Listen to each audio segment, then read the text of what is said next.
L'année 2013 a été riche en actions. Un pays en action, c'est un pays qui se mobilise pour le développement économique, social et culturel de son territoire dans l'intérêt de ses habitants.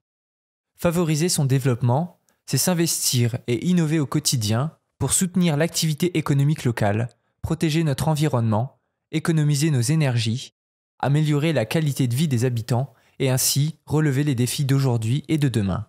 Au 1er janvier 2013, la commune de Rezay-Saint-Albin est entrée dans la communauté de communes de l'Ourcq et du Clignon et par extension dans l'UXA et dans le périmètre du SCOT.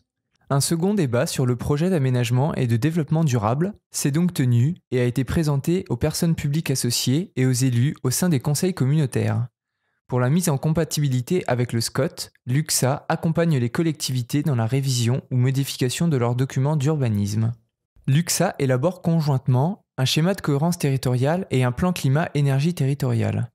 Cette démarche volontaire et novatrice marque la volonté de l'UXA de lutter contre les effets du changement climatique en encourageant la réduction des consommations énergétiques et le développement des énergies renouvelables. L'année 2013 a consisté à l'écriture et présentation des fiches actions aux comités de pilotage et aux élus des communautés de communes. Les priorités ont été mises sur les 3 actions du thème bâtiment et logement et la réflexion pour la création d'un guichet unique énergie-climat. D'autres orientations sont également intégrées au plan climat, notamment le projet en cours de la plateforme de tri et de valorisation des déchets verts et du bâtiment de Lucile Bocage. On a négocié avec Réseau Ferré de France un terrain d'environ 2 hectares pour l'euro symbolique. Et il fallait ensuite créer un accès. Cet accès est fonctionnel depuis maintenant fin novembre. C'est un accès d'excellente qualité, tout a été grillagé. Nous négocions actuellement avec Réseau Ferré de France l'acquisition d'une nouvelle parcelle de 4 hectares. Et avec des particuliers, environ 1 hectare également. En fait, avec ce qui a été acquis de la commune de Lucile-Bocage, cette plateforme ferait grosso modo 8 hectares. On pourrait avoir un tas de projets dessus, mais bien entendu, il faut l'aménager. Alors actuellement, on a traité quand même un certain volume de déchets verts dessus. Ils ont été broyés et ils vont être criblés, puis ensuite vendus à des agriculteurs, a priori, et à des viticulteurs pour éviter les coulées de boue dans les vignes, etc. Je pense que ça pourrait peut-être s'étendre sur d'autres communautés de communes. Lucile-Bocage est bien placé, même par rapport à Château-Thierry, Neuilly-Saint-Front. Actuellement, je sais qu'il y a des déchets qui ont été broyés dessus et qui viennent de Condé-en-Brie. Alors, bien entendu, on va pas utiliser 80 000 m² pour y faire que du traitement de déchets verts. On fera peut-être aussi des matériaux, et puis vraisemblablement d'autres activités industrielles et commerciales. On a aussi un projet avec la ville de Château-Thierry pour la chaufferie de stockage de plaquettes de bois sur ce terrain. La loi Grenelle II oblige les documents d'urbanisme à préserver et restaurer les continuités écologiques de leur territoire. Dans cette perspective, l'UXA a souhaité accompagner les collectivités par la réalisation de l'étude Trame verte et bleue, complémentaire au SCOT. Terminée en 2013, l'étude a permis d'identifier et de prendre en compte les continuités écologiques du territoire dans un diagnostic et une cartographie pour ainsi faciliter le travail des communes lors de la rédaction des documents d'urbanisme locaux. La concertation s'est poursuivie sur le SCOT, le plan climat et la trame verte et bleue. L'enjeu est d'expliquer, sensibiliser et de recueillir les avis de chaque acteur pour construire ensemble le développement et l'aménagement du pays du Sud de l'Aisne de demain. L'année 2014 marquera l'arrêt des projets SCOT et Plan Climat en février.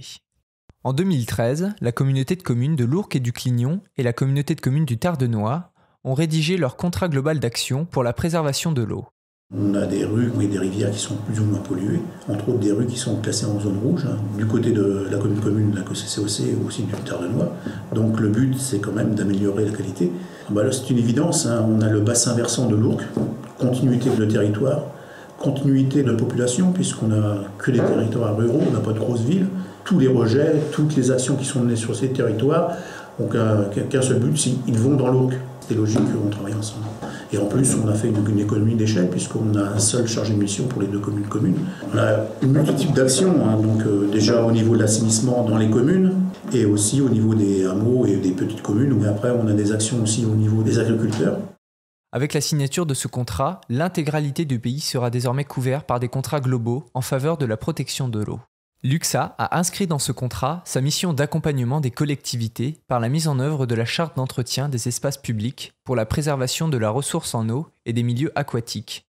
En 2013, 7 nouvelles collectivités ont adhéré à cette démarche volontaire. À ce jour, 3 communes sont arrivées au terme de leur engagement.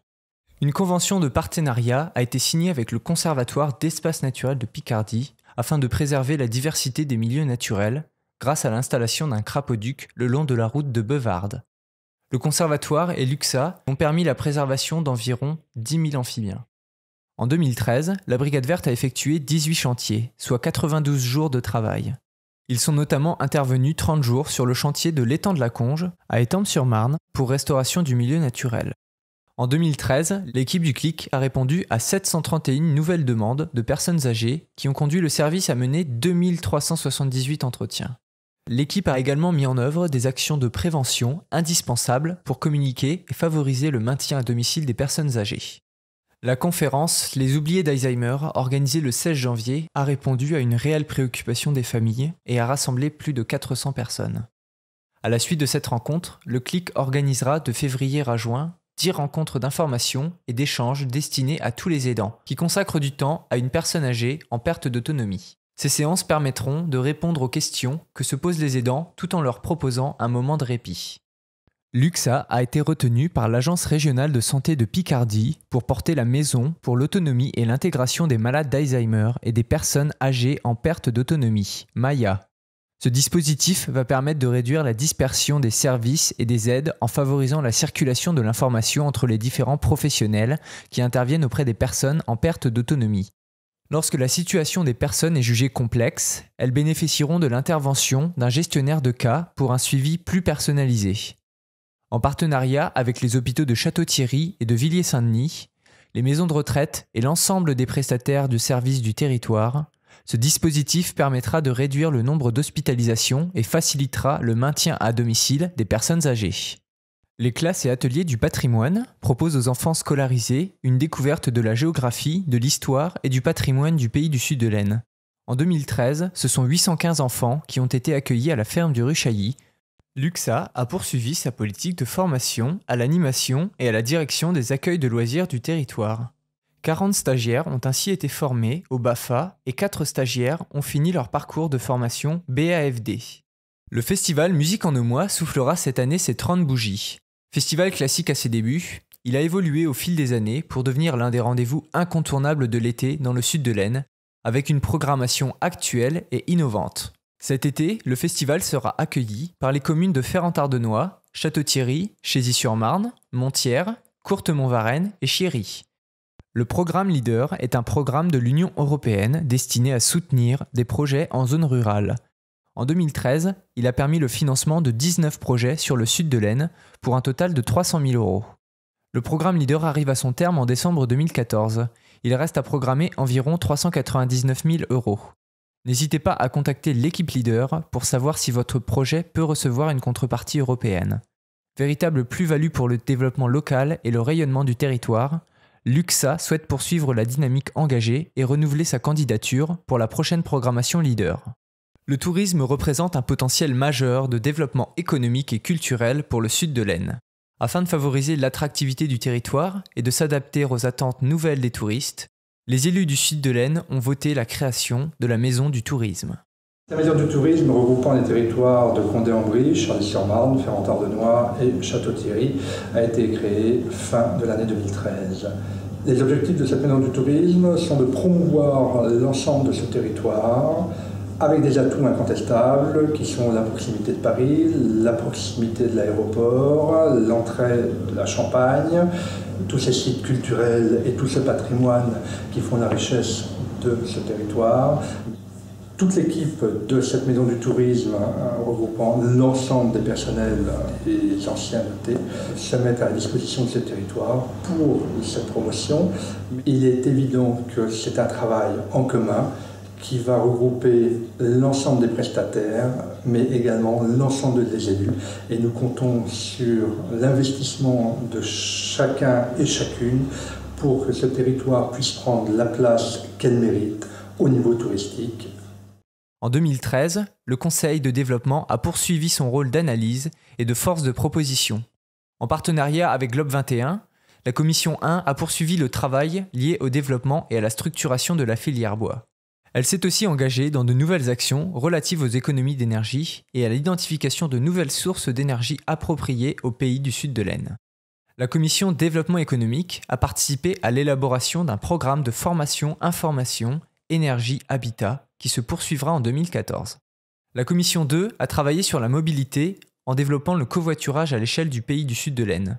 En partenariat entre le Conseil général de l'Aisne, l'UXA et le Conseil de développement, 8 aires dédiées au covoiturage et 50 places de stationnement seront installées prochainement et vont mailler le sud de l'Aisne.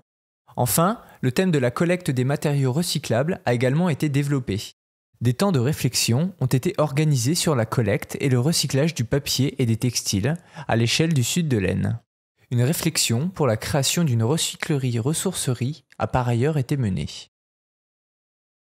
Retrouvez toutes les actualités de l'UXA sur www.pi-sud-n.fr.